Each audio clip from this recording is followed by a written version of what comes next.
Bonjour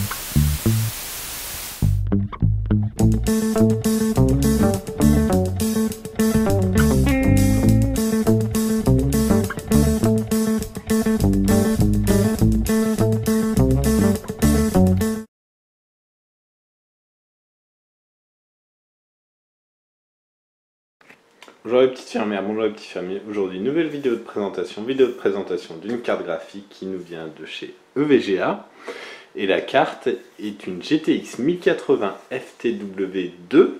La particularité de cette carte, c'est qu'elle inaugure le tout nouveau système de refroidissement ICX de chez EVGA, avec beaucoup d'évolutions en termes de refroidissement.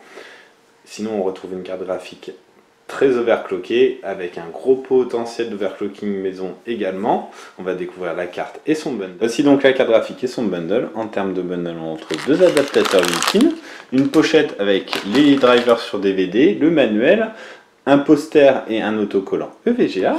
Voici donc ce qui nous intéresse le plus, la carte graphique, la fameuse GTX 1080 FTW2. Elle reprend les fréquences de la FTW, mais son système de refroidissement change assez radicalement.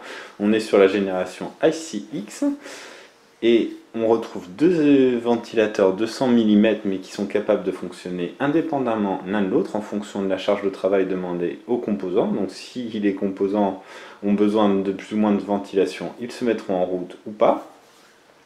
La carte graphique embarque pas moins de 9 sondes de température, 2 sur le GPU, une à l'avant et une à l'arrière du PCB, 4 sondes sur la VRM et 3 sur les puces mémoire.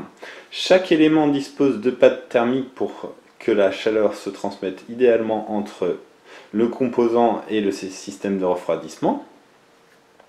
La carte graphique embarque également un fusible qui permet de protéger la carte graphique et la carte mère en cas de surtension sur le slot PCI Express. Voici le dessus de la carte graphique avec les connecteurs SLI, les deux connecteurs 8 pins nécessaires à son fonctionnement. Et ça va être une zone qui va être éclairée et qui va être éclairée alors assez traditionnellement avec le GeForce GTX 1080, le logo EVGA, le FTW2, mais aussi on va découvrir 3 LED qui vont désigner, alors d'une part, le GPU, d'autre part, la mémoire, et enfin, les VRM.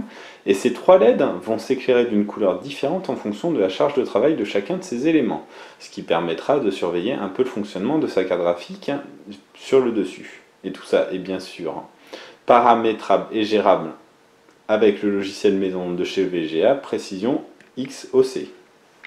On découvre l'arrière de la carte graphique, avec une backplate qui recouvre l'intégralité du PCB. Comme on vous le disait, le nouveau système de refroidissement de VGA met en avant le fait que les ailettes en aluminium sont percées, ce qui permet d'après le constructeur un meilleur dégagement thermique. On retrouve un GP104 en 16 nanomètres, 64 Hop, 160 TMU, 8 Go de GDDR5X en 256 bits.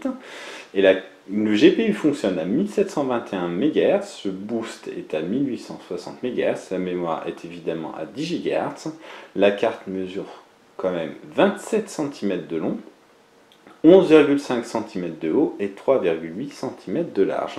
On vous livre un test très vite. Au revoir.